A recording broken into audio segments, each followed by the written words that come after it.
From MTN News, this is Face the State. Welcome and thank you for joining us. I'm Jackie Coffin. And I'm Augusta McDonald. The 68th legislature kicks off on Monday, setting up to be a dynamic session with both party politics and big money coming into play. And with an eventful session planned, we're reviving MTN's long-standing public affairs show, Face the State. We'll bring you a weekly in-depth look at what's happening at the Capitol and conversations you can weigh in on. The legislative session runs for 90 days starting in January every odd-numbered year. And in the last session, the first of Republican Governor Greg Gianforte's, Republicans took their chances to pass tax breaks, loosen gun laws, and target abortion rights and rights of transgender Montanans. Person performing an abortion after 20 weeks is guilty of a felony. Bodily autonomy.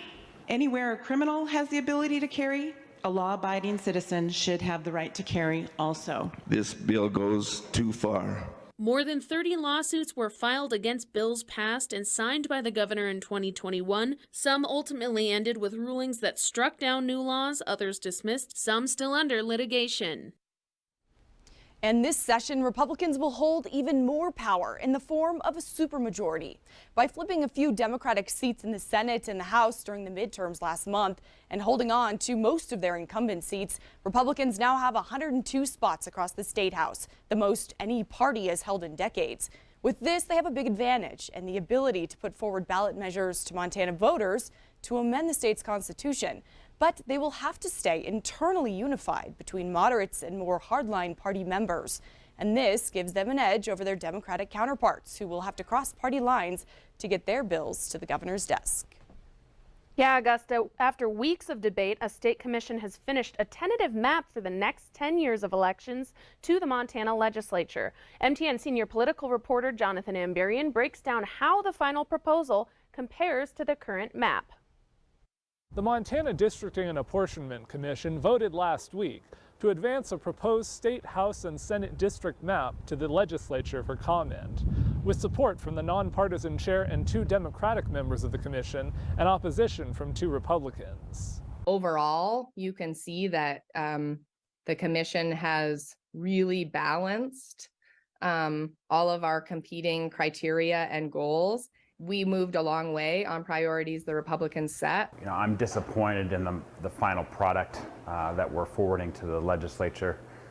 I do not view it as quite a fair map. I think it was slanted in favor of our Democratic colleagues. This is the map Montana has used to elect state, House, and Senate members since 2014. And this is the tentative map that the commission will present to the legislature next month. Compared to the current map, population trends have led to changing representation. Currently, 9 House districts are entirely in Gallatin County. Under the proposed map, 10 would be centered there, with parts of the county in 3 other districts. The shapes of large rural districts in eastern Montana have also changed significantly. Overall, about 60% of districts are expected to lean toward Republicans, which could make it harder for the party to maintain the 2/3 supermajority they currently hold in the legislature. Republicans on the commission objected to dividing several large counties into multiple districts containing urban and suburban areas, saying that advantaged Democrats. But Democrats said the GOP would still maintain an overall advantage and could win more seats than their statewide share of the vote. A person who pays attention to politics is going to see that a map that just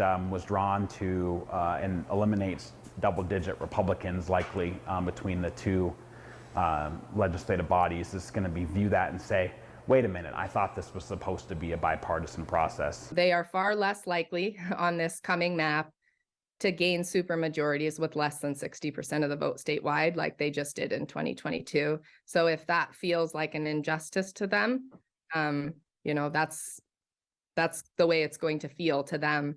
The commission is set to officially present the map to the legislature on January 6th. After that, lawmakers will have 30 days to give their feedback on the proposal. Then the commission will have 30 more days to consider that comment before finalizing the district map. In Helena, Jonathan Amberian, MTN News. Thank you, Jonathan. And we expect a lot of these discussions this session to focus on the state's giant budget surplus. It's over $1 billion, some of it left over federal COVID relief and some of it from a banner year for state revenue. We're hearing lots of ideas on how to spend it. Montana taxpayers entrust us to be good stewards of their hard-earned money. And I'm proud that our budget, built for hardworking Montana families, fulfills their trust. The governor wants $1 billion in tax cuts. But what do Democrats and Republicans think of this? After the break, party leaders take the hot seat to weigh in. As Face the State continues. So we're super excited for this show and everything that it will bring to political discourse in the state as we look ahead to the 68th legislative session. Jackie, why don't you talk a little bit about the first interview that we're going to hear from? All right, so Augusta and I have been checking in with party leaders in both the House and the Senate for the last couple of weeks and keeping our pulse on everything happening in the legislature from the last session, even up to this point, and that includes elections. So we've been talking to party leaders. That includes Majority Leader in the House, Matt Regier, as well as Jason Ellsworth in the Senate, and then we have Minority Leader Kim Abbott from the House and Senator Pat Flowers in the Senate. And we're starting today with Kim Abbott, who is the Minority Leader for the Democrats in the House of Representatives. She's a Democrat from Helena, and we checked in with her just a couple weeks ago to kind of take her temperature on what she's expecting going into this session, as well as some of the Democrats' priorities, especially going up against a Republican supermajority. We had a really interesting conversation with her, and Augusta will get that started for us. Great. All right, well, welcome to our first interview here with Representative Kim Abbott from Helena. You're in the House still, Kim, and that's where you're reelected to this next session, yes? Yes, still in the House. Excellent. And what session is this for you? How long have you been serving? This will be my fourth session, so it'll be my last one in the House before I'm termed. My second session as Minority Leader. So. All right, and looking ahead to the 68th legislative session, what is the feeling Democrats have right now? You know, how are you rallying to take on a Republican supermajority? Yeah, I think, you know, the thing to remember about Montana Democrats is for the last, 10 years, we have been in the minority and have developed strong relationships with Republicans. Anything that we deliver for our communities has to be bipartisan. So we're used to that. Obviously, it's a different context with a larger majority for Republicans and a Republican in the governor's office. And that's a lot of responsibility on the Republican Party to govern, especially with the surplus that we're looking at, almost $2 billion. That's a generational opportunity for investment in the state of Montana. Montana Democrats have a platform to invest that money in a way that makes our economy work for Montana families, and also recognizes that we want to give some of that money back in property tax relief that's targeted at the people that need it the most, both one-time only and some permanent tax relief.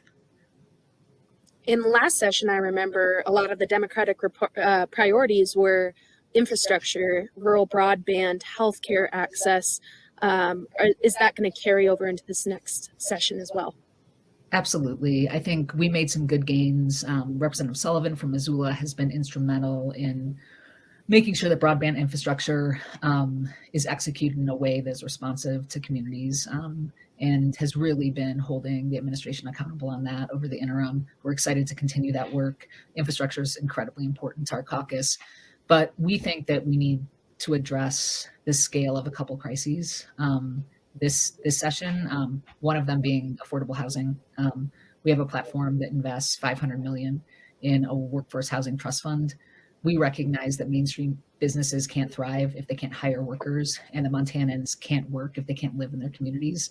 And so we really want a long-term solution to address supply and build out a public-private partnership to really get houses built that can be affordable. We don't stop there.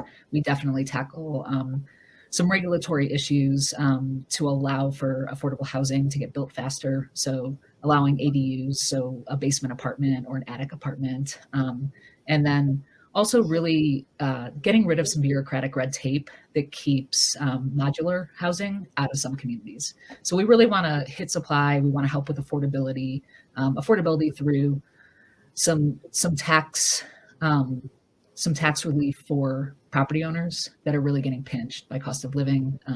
We think that we have a comprehensive package that we hope Republicans will join us on.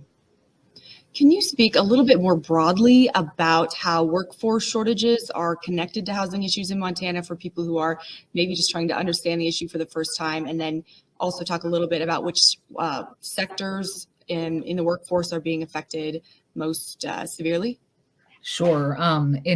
Well, we can take Gallatin County as an example. It really is something that we're dealing with statewide, but I think you can focus on Gallatin County, where housing costs have risen so quickly that almost no one can keep up with it. So it's across sectors. The county can't hire, the school district can't hire, private businesses can't hire. We're hearing it from business owners consistently that their employees are staying in vans, on the side of the road, or they're commuting long distances to get to work every day. It's not something that's sustainable for Gallatin County. It's not something that's sustainable for the state of Montana. So the scale of the problem is significant, and we think the scale of the solution needs to meet the crisis. We don't think the governor's budget does that, but we do think we have some ideas to really increase supply, ensure that things are affordable, and make sure that workforce can live in the communities they work, so that they can help our businesses grow. Could you speak a little bit about what long-term implications you're considering that might stem from the governor's proposed tax reduction in long-term income tax reduction? Sure. Yeah, the governor has another trigger proposal that would reduce the top tax rate for Montanans. It's concerning to us because, again, the largest benefit, like the vast majority of the benefit, goes to the very wealthiest Montanans, and we think that we need to focus tax relief on the middle and working class. It's something that Democrats have been consistent on over the last several sessions. We really need to think about who's benefiting and where the benefit needs to go. And we think it needs to go to middle class and working class Montanans. In terms of long-term outlook, we have our rainy day fund is full. Our fire fund is full. We are saving for the future. We do want to be careful that we're not having a long-term impact that gets us into a situation where we don't have the funds we need to run government in a way that delivers for Montanans, and where we can meet the needs in terms of services that Montanans rely on and count on us to provide. So we do want to be very careful of that. I mean, Legislative Finance Division does good analysis. We have partner organizations that do good analysis. We'll be very careful about that. But we do recognize that when you have $1 billion in an end fund balance and a fire fund and a rainy day fund that are full, you have an opportunity to invest and put Montana's money to work for working families.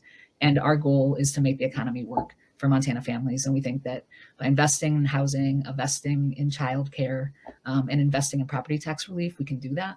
And that's our goal this session.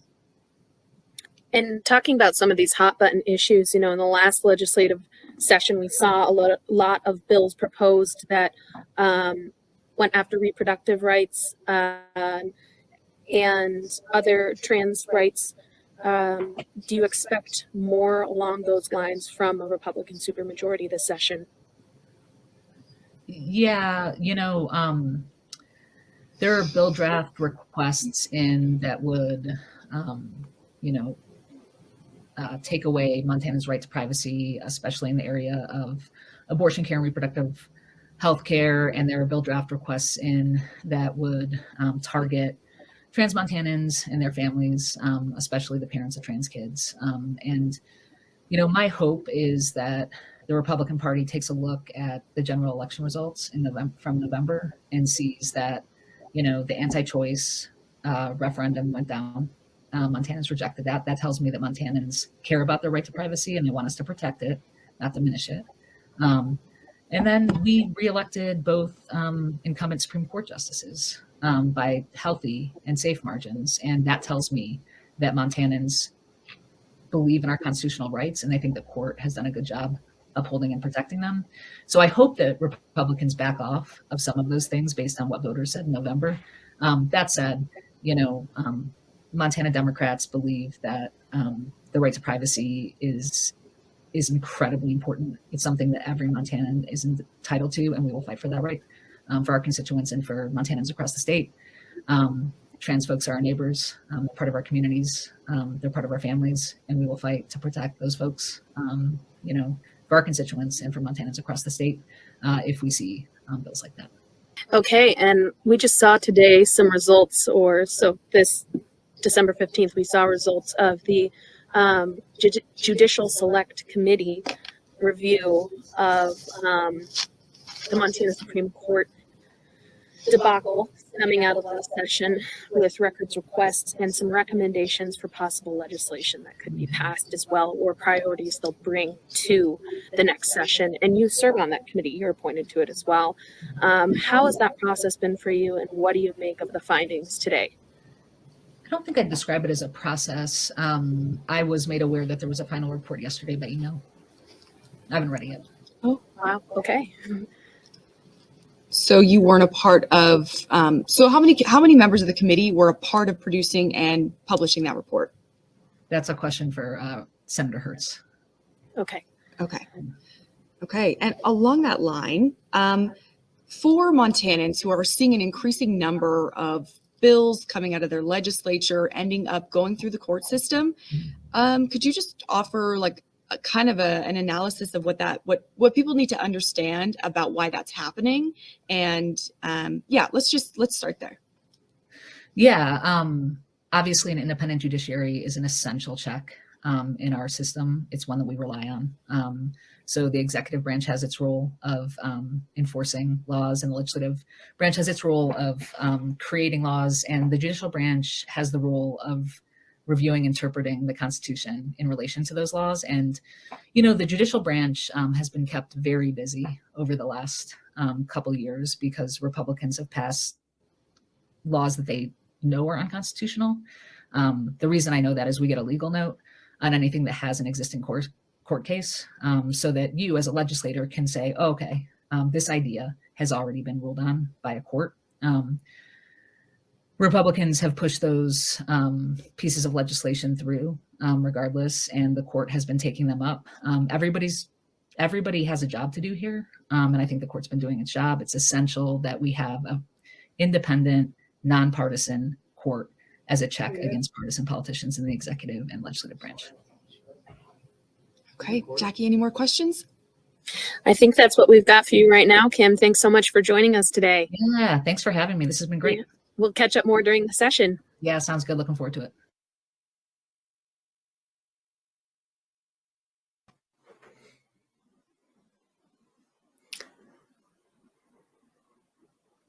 All right, Augusta, you might be muted. And 3 pandemic years later, we're still muted. 3 pandemic years later, still muted. It happens. Anyway, okay, so that was Minority Party Leader Representative Abbott from the House. Her thoughts there. And now on the flip side, other side of the State House, let's hear from first-time in leadership for Matt Regier, Speaker of the House out of Kalispell, just appointed this fall. Had a good conversation with him, and here's what he had to say. So this is your first session in leadership. Question from Jackie. Talk a little bit about why you wanted to take a role in the House in this to this effect. Sure. This is kind of unprecedented times for us here. We've got 102 Republicans in all the legislature. We've got 68 in the House, 34 in the Senate. So this is time that Montanans, I think, have spoken loudly that they want some rational legislation passed. They want a fiscally sound budget, yet addressing the inflation. I mean, we just came out of COVID. There's a lot to do here with leadership, not just leadership in the House, but I look at all 68 of us in the House here as voted in by Montana to be leaders of our state, and really it truly is. I mean, I'm one vote of 68 in the House. I get to organize it, but all 68 of us have some great ideas moving forward to put our state in a better spot than we've been, especially the last 16 years with a Democrat governor. What are the handful of items that are most critical to get across the finish line this session? Sure. There is right now, the big one is getting the 68. I mean, I'm Speaker of the House, getting the 68, all the ideas from the 67 other people here in the House. I mean, they're really the ones that are going to drive this session in the House. It's a caucus-driven thing. The ideas are still coming in. Bill drafts are still coming in. I mean, even a week before the session here, there's still going to be ideas that are popping up, and we're just in the thick now of talking through all those ideas. I think first on the agenda would be the budget surplus. We have got a huge, unprecedented budget surplus. The taxpayers have overpaid to run state government, and there's, I think, a large sentiment in the House caucus anyway to give some of that back to the taxpayers that have overpaid it.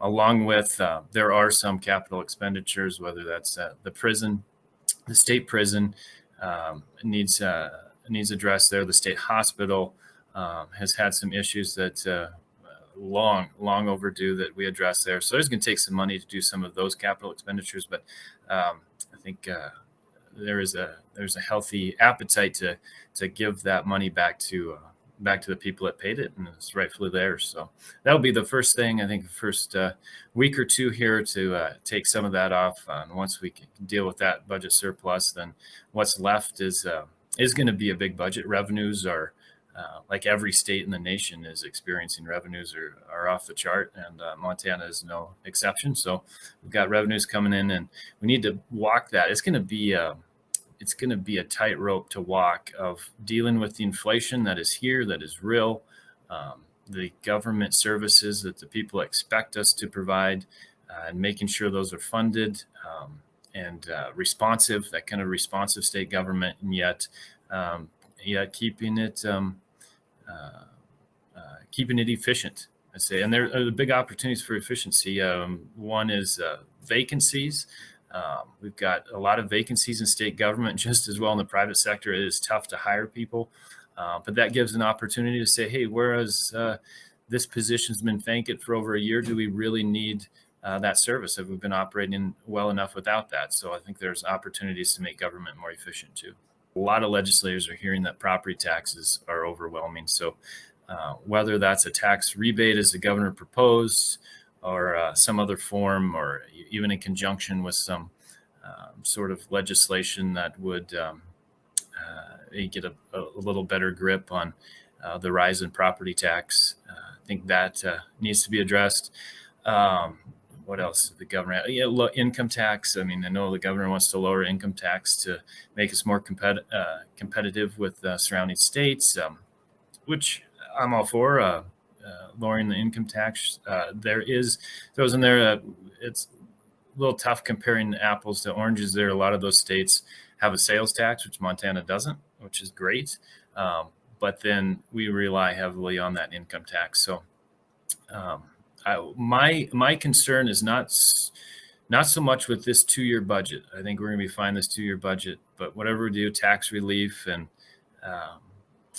legislation in that sort, we need to look out 4 years, 6 years, and make sure that Montana doesn't put itself in a hole, that everything is a sustainable budget moving forward. And your thoughts on housing? That's a big issue this session. The governor had a task force proposal he had listened to yesterday. Jonathan and Barry, and our reporter out of the Capitol, ran a story on it where, the governor's looking at several different ideas there.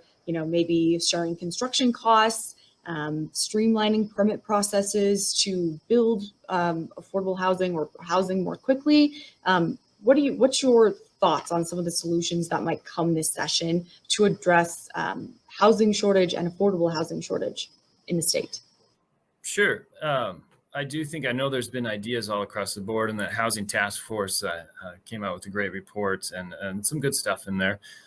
There's kind of different trains of thoughts all across the board of just a trust fund to set up money all the way to dealing with zoning and even zoning at the local level, or the lack of, or the zoning out of affordable housing at the local level. So I do think mathematically, if the state is going to try and put money into it, that's going to be a drop in the ocean. I mean, we could put, you could put $1 billion in a trust fund, and it's not gonna move the needle here with the lack of affordable housing. So that one's going to be, I think, a tough one just mathematically to get around.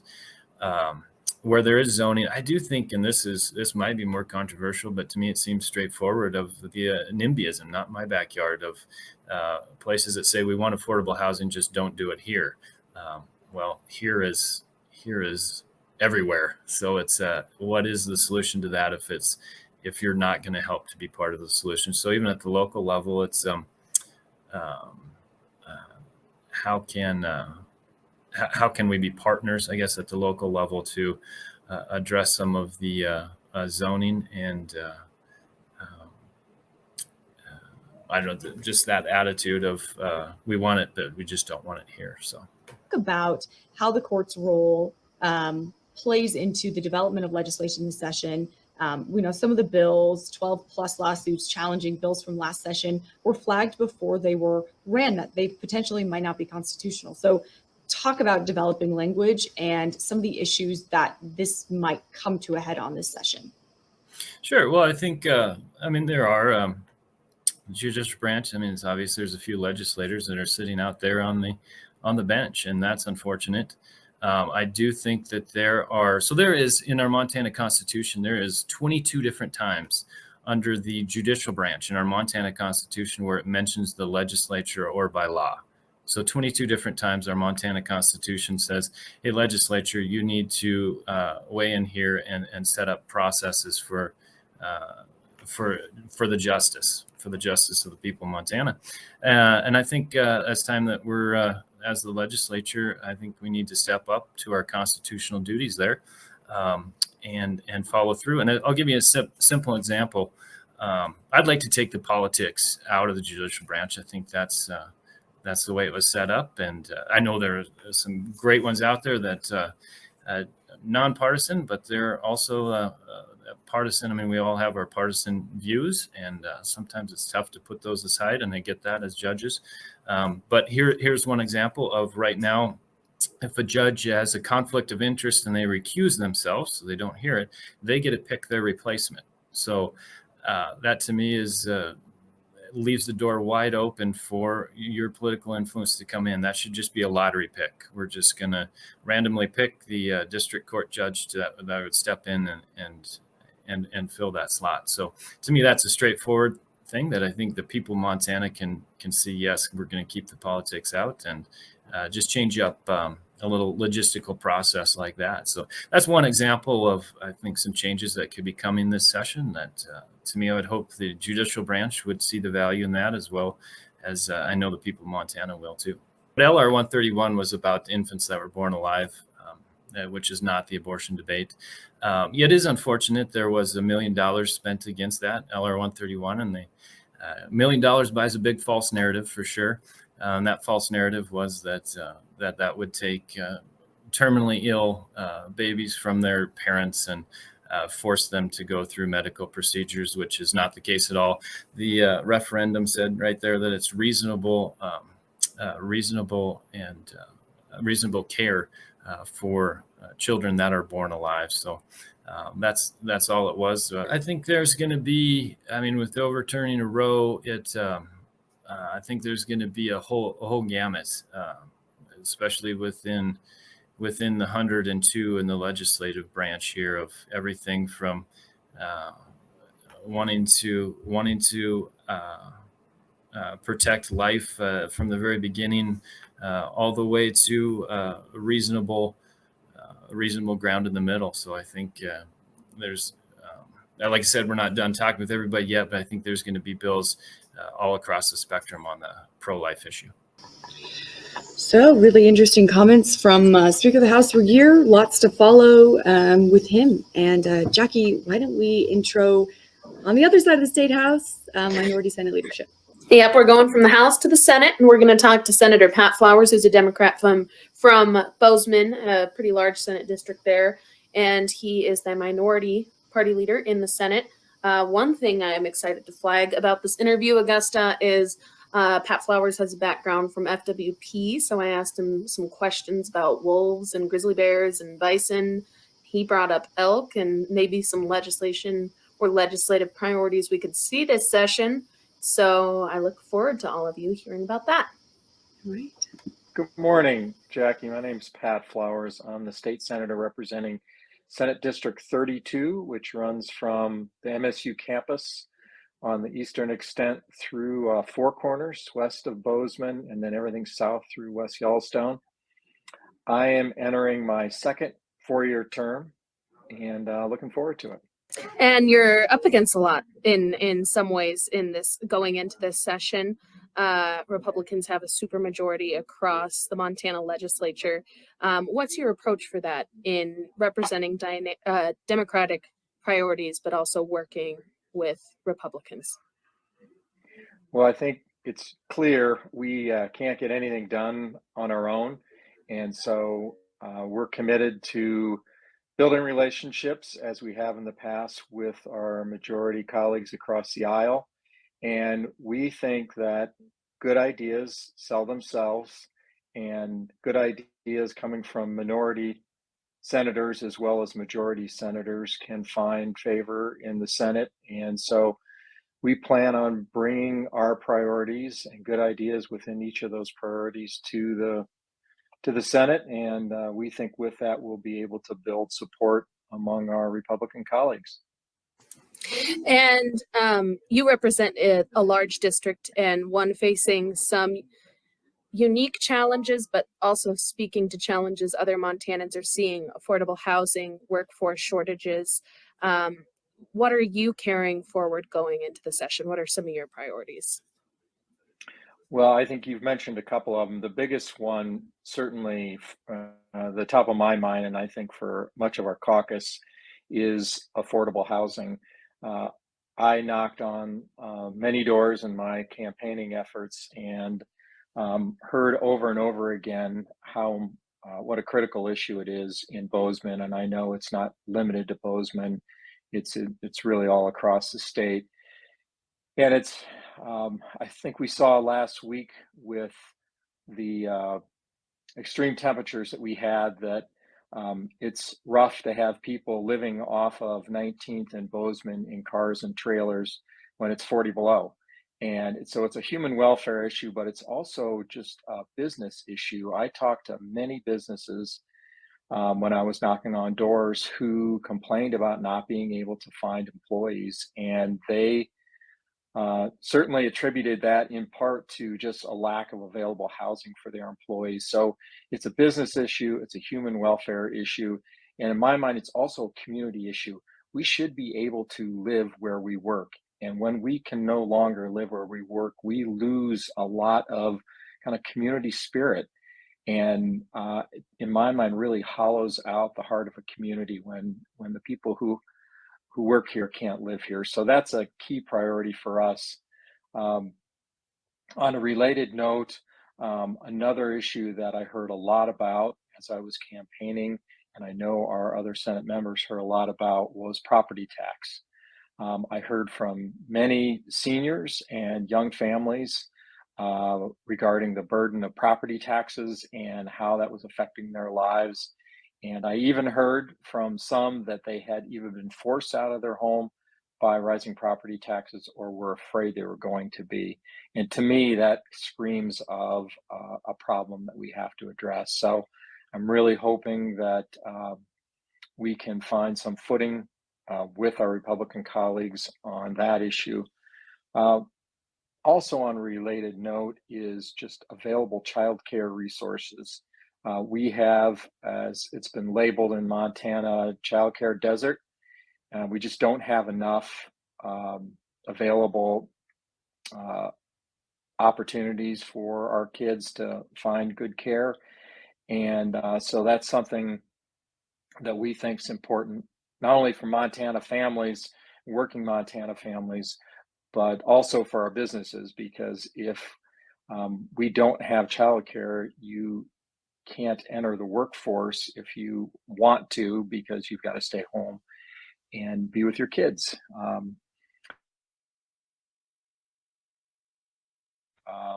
mothers and fathers have that choice of finding good childcare, and if they choose to re-enter the workforce, that they really have the opportunity to do that because it's affordable and available good care. And I believe your background is in FWP, right? It's in natural resources. So, Okay. Jackie, the first half of my career was in forestry, Oh, okay. and I worked for state forestry, and that's what my education is in forestry and forest economics. And then I was fortunate to make the transition about halfway through my career to go to work for Fish, Wildlife, and Parks, and I really felt very fortunate to be able to have what I felt like was a pretty full career in forestry, and then transition over to fishing, wildlife, and parks management. Do you have any insight into some maybe the battles we'll see in the legislative session this session over wildlife issues, grizzly bears, bison grazing? I know that kind of toes the line of wildlife and agriculture, wolf trapping, snaring, wolf hunting capacities, that kind of stuff. What do you think is going to come down this session? Yeah, probably all of the above. Those you touched on really all the hot button issues, other than I'm not sure you mentioned elk, which maybe is often the number one hot button issue related to wildlife in the legislature. I expect to see certainly more issues related to wolf management. I know there's still unrest out there regarding how we're managing wolves. In my opinion, we've done a good job. Fish, Wildlife, and Parks has done a good job initially meeting their responsibilities under the Endangered Species Act, and then really once it was relisted, I think they've done an excellent job of working with all the stakeholders, including landowners, to manage wolves and address their impacts on the ground. That said, there are others that don't feel that way. So I think we will see more bills related to that. Similarly, grizzly bears are a concern for a lot of folks, particularly landowners. I know one of my colleagues up on near the Rocky Mountain front has had a lot of concerns about grizzly bears and their impact on livestock producers. I think that's valid. I think we need to continue to do everything we can to keep grizzly bears on the landscape, but also address the challenges that presents for landowners and livestock producers.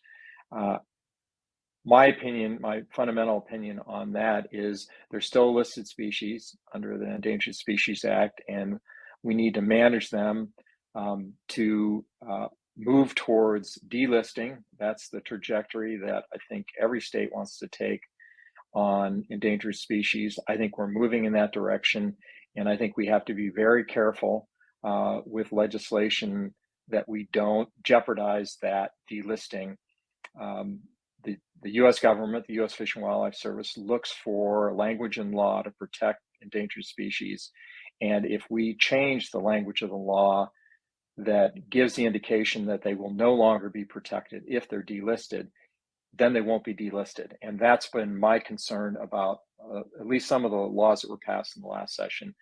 I expect that discussion to continue in this coming session. On the elk management issue, I think there's been a lot of unrest among resident sportsmen and women about what they think is maybe some unfair practices towards resident sportsmen and women. And so I think you're going to see lots of discussion on that in this coming session. So those are a few that I see on the horizon. Well, I think those are about all the questions I have for you today, Senator. Is there anything you'd like to end on? Parting note, anything you'd like to add to the conversation?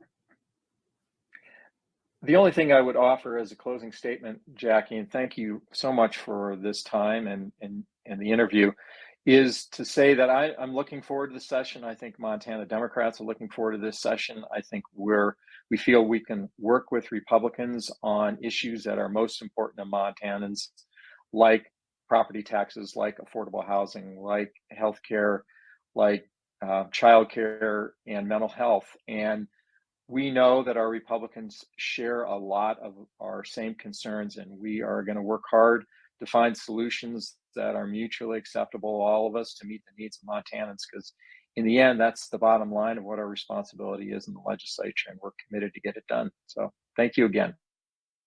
And thank you.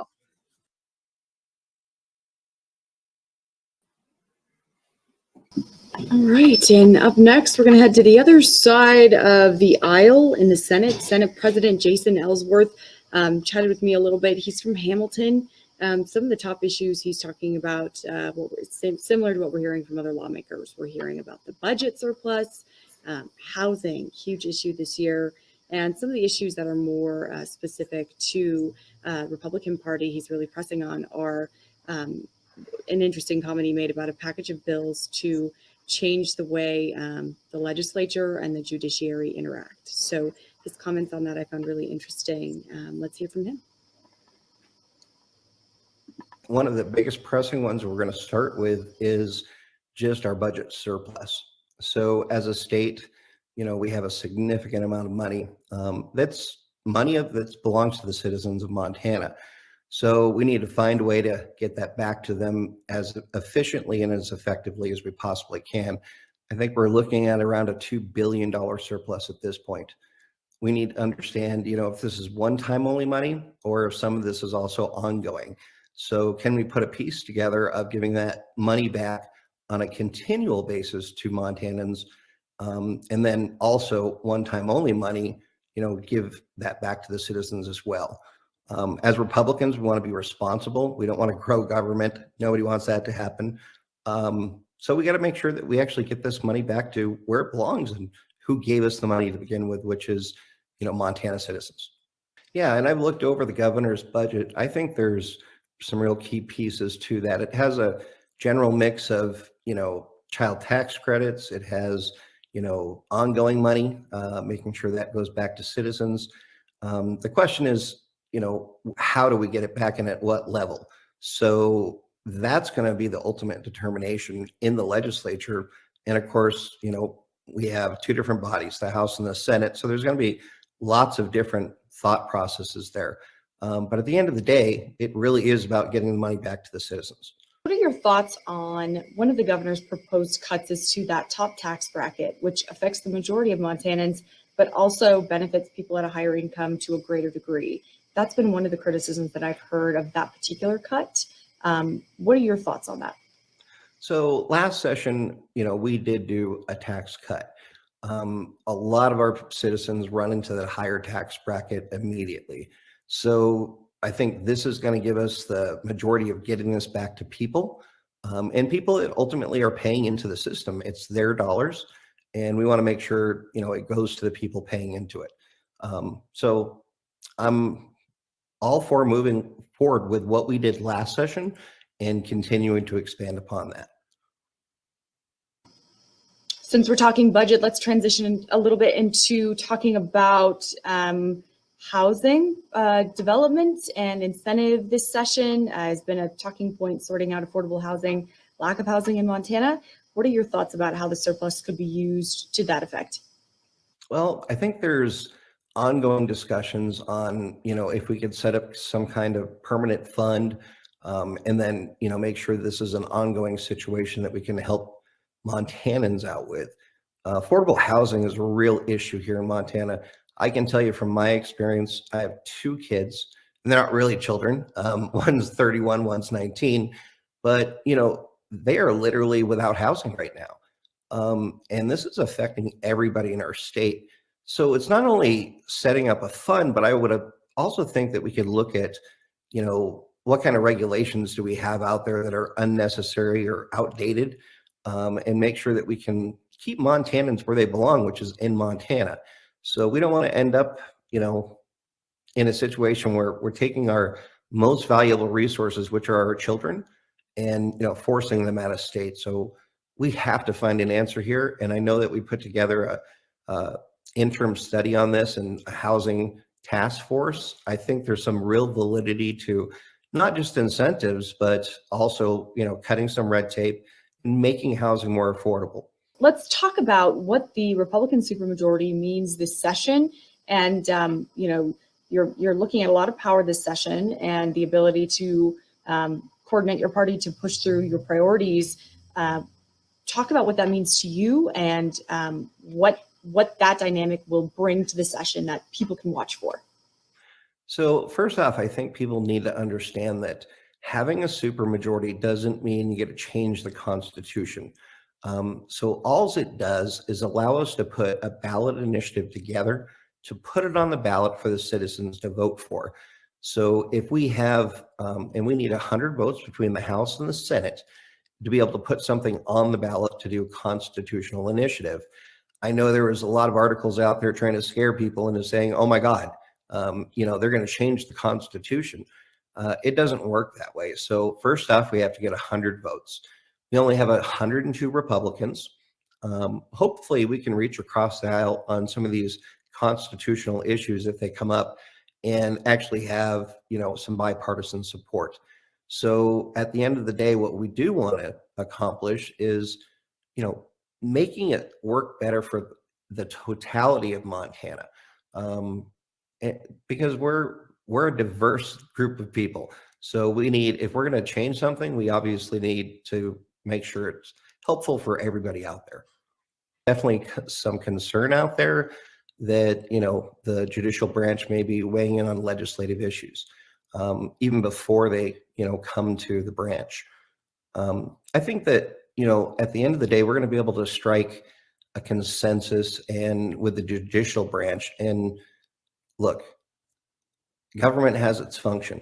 And at the end of the day, there's 3 legs of the government: the executive, judicial, and legislative. And I think we can come together and look at the constitutionality of a lot of these issues, make sure that it, it's being struck, and that we're following the Constitution. So I'm actually encouraged that we're going to actually, get something done and work together with the branch and make sure that, what we do pass is constitutional. And I just want to give you time to talk about anything we haven't touched on that you want the public at large to understand about what you're going to be working toward this session. Yeah, I would say that the, public has sent us here with a Republican supermajority to be responsible, to do the responsible thing for Montana. And our goals are real simple as Republicans. Government should be small, effective, and nimble. And that's what we're going to see this legislative session, making sure we're rolling back some red tape, some of the bureaucracy that's, in our system that honestly probably isn't serving our citizens well. So we need to be looking at, not only just putting laws into effect, but also repealing. So I think we should be spending half our time probably repealing, as well as half our time probably be putting new laws on the book. So we end up with a net, of less government overreach.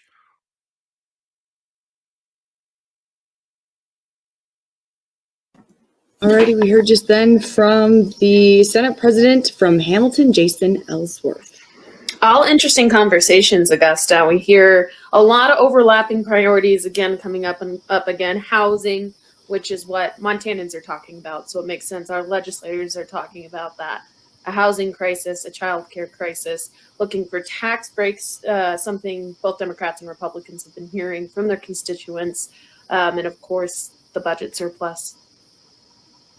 So the trick will be then how they end up working together. Even though the Republicans have a supermajority, we've been kind of reporting that they're going to have to rally still. They're more moderate members and they're more hardline members to still get those issues to the governor's desk. And for the Democrats, they're going to be crossing party lines to get their work done as well this session. So lots to watch for. Yes, lots to watch for.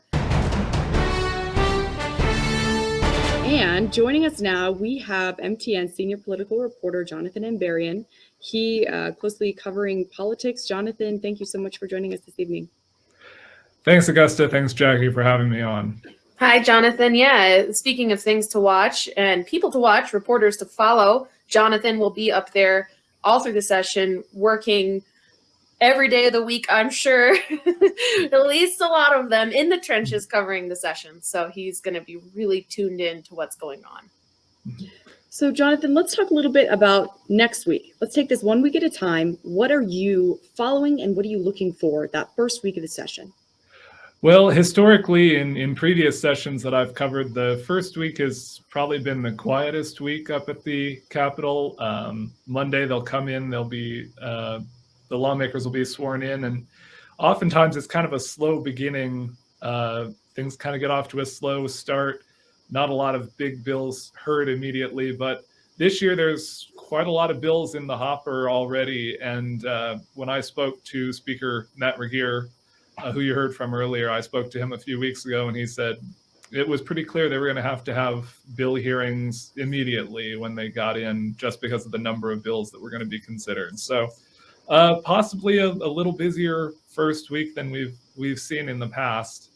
On Monday, as I said, when lawmakers get sworn in, one of the first things they'll have to do is finalize the rules that they run the session under. There was a meeting earlier this month where they had some proposed rules. Doesn't look like huge changes at this time. Those were proposed, but they can't be officially adopted until the legislature actually is in session. So they generally adopt those the first day. And there could be some changes proposed on the floor, maybe around what they call blast motions, which is how they get potentially some bills that are killed in committee could be heard by the whole House or the whole Senate. But that's not anything sure. That's just a possibility that could be discussed. And then one of the first things that always happens is what they call the feed bill, which is the bill that actually passes and sets up the budget for the legislative session itself. That has to kind of get passed early just so everything runs smoothly.